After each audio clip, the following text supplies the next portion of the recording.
Today I'll be driving up to Grossglockner in the Alps, and it's a fairly long road. I was installed a camera outside the car and one pointing at the screen, so I'll be looking at how much electricity I'm using on my way up and on my way down. I will be recording all of it, or at least for as long as the GoPro has power. So we'll see what happens. I don't know if that's kind of the attempt here.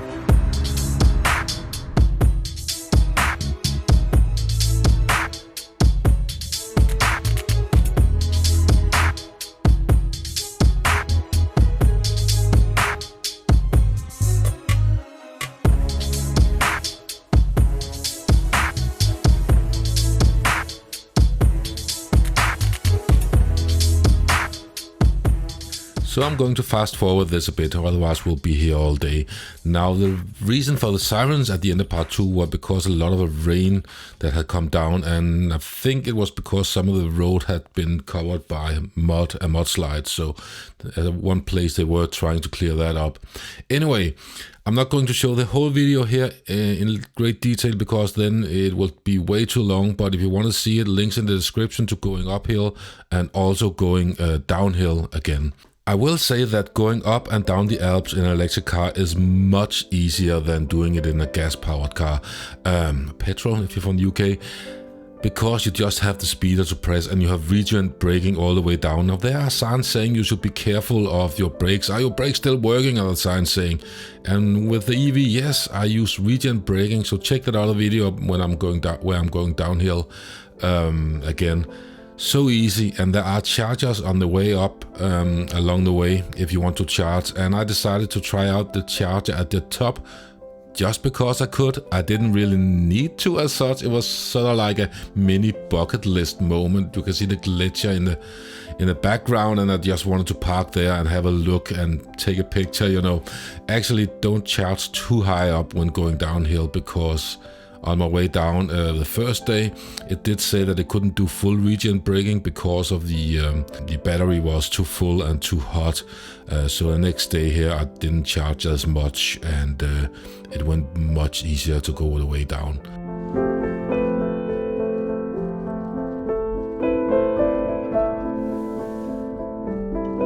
As mentioned earlier, I have a lot of other videos, and you can see the link to them in the description. For example, this is a shorts version on YouTube that can only be a minute long of going downhill, where you can see that on my trip back I started with 56%, and then I couldn't get down to the bottom again. I had 59%, and I think if I had been driving a little more carefully, I would have had even more battery in the battery when I arrived back at the hotel.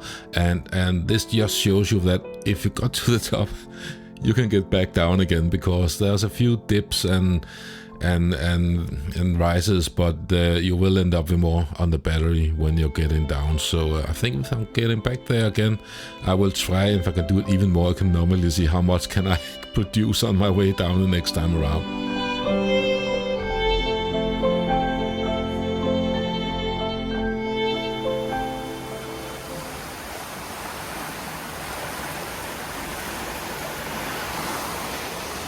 That should help me sleep.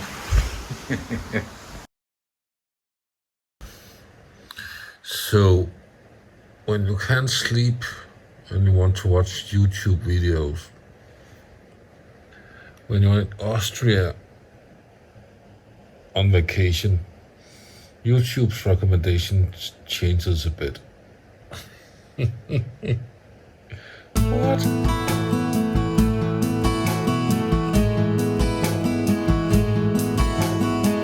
The night before, I had visited a supermarket and refilled my fridge a bit, and my dinner that night were just traditional Danish open sandwiches. I don't care to eat at restaurants at dinner when I'm just traveling by myself. That's not very much fun. But this morning I of course got breakfast at the restaurant. I feel different about that somehow. It might be weird, but first I went out and charge my car up. The charger had this sort of secret menu that I couldn't get into, and maybe I should stop playing with it since I needed to charge my car up. Anyway, I researched everything, and I read an article on the interweb about this specific charger being installed and it having batteries. So if you install and need car chargers in a place where there's not that much electricity, or not enough certainly, it can have an internal battery to buffer, so you should charge faster. But I only got 40 something kilowatt. It might be a 50 kilowatt charger. Anyway, despite I don't like to eat in restaurants, I don't care when it's breakfast. And so I got some breakfast, some omelets and some bread and what have you. And with that, I was ready to leave for Italy. After charging my car and charging myself up, I decided that it was time to head for Italy and get to Lake Como as fast as possible. I really wanted a gin and tonic and sit in the shade and just look at the water. The first stop of the day was a restroom break, a quick stop, and I see that Italian rest stops along the motorway is still something that is to be avoided.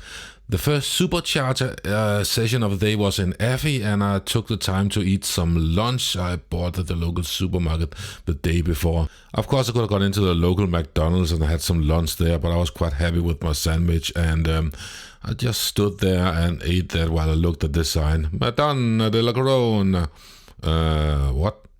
Anyway, it was time to dive into the traffic again, and it seems like something else in Italy is like it always has been. They drive like they stole the cars, and it's just game on, which can be kind of fun. If you're not tired, you just can participate in the race. A few places it was a bit sketchy though, in a roundabout where, you know, if you're driving by GPS, it sometimes lags a bit behind, and you want to make sure you take the right exit. So I got overtaken by a truck, even though I didn't think I drove that slowly. So yeah, that's something you need to focus on when you're driving in Italy.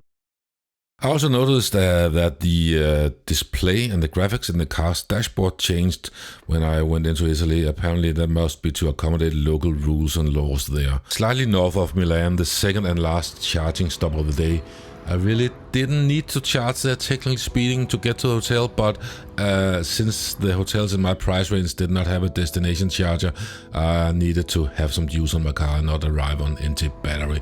So I stopped by this shopping mall and a closed building of some sort to charge up.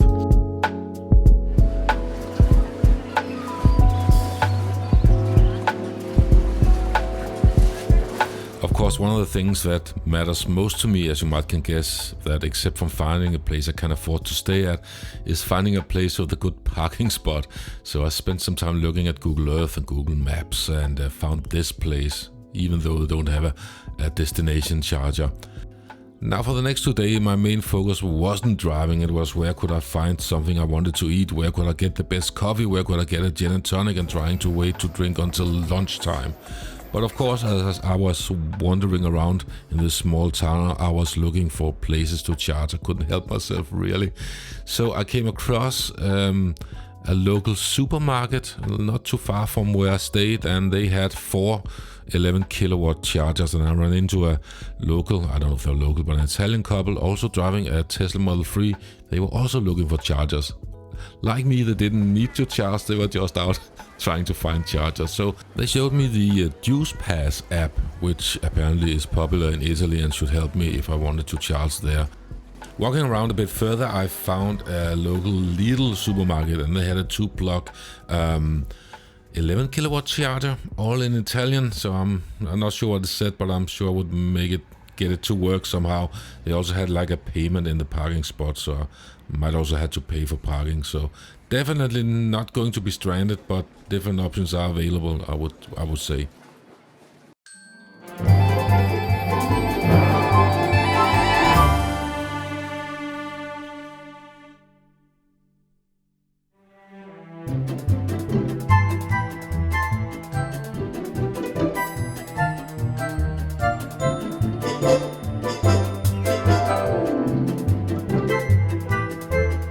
The day before leaving, I decided it was finally time to drive around the lake and, surprise, surprise, visit a charger up north of Lake Como. I noticed from my walking around in the little town there that the streets were quite narrow, and sometimes there were only room for 1 car, sometimes a car and a half, and sometimes it was controlled by traffic lights, so you only could go one direction at the time, but not everywhere. I noticed that not a lot of traffic were going on before 9 o'clock in the morning, so at 7:30 I got up, got some breakfast, and then decided to head out. Is that a cafe? Maybe I should have another espresso.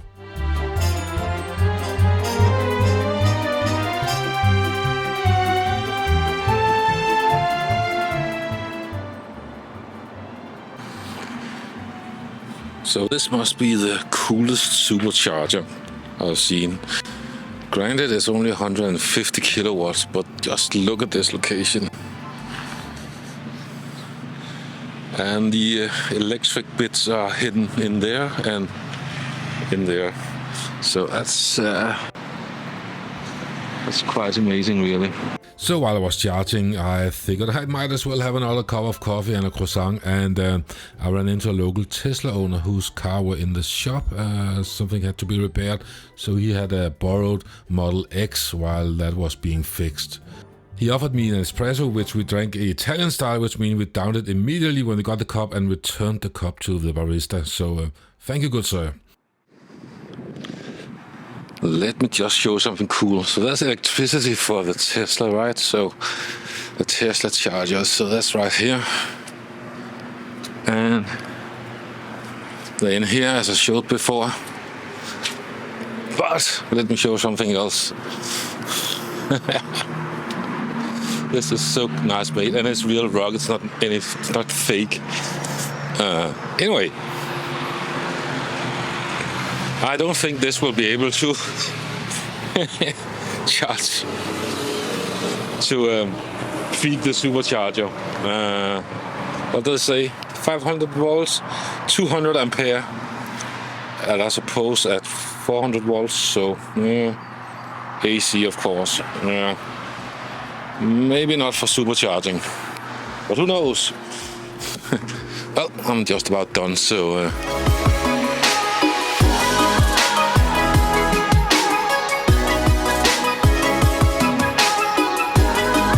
Alright, that's all for this time. The next video about already this Sunday, so make sure you have clicked the bell and subscribe so you'll get notified of that. That's my trip home you'll be watching there, and I'll be playing with a lot of chargers. Some work, some are slow, some are fast, and some does not work at all. So that's for this upcoming Sunday. So I hope you had fun. Until next time, have fun on the interwebs. So this is the Eon, I think it's running.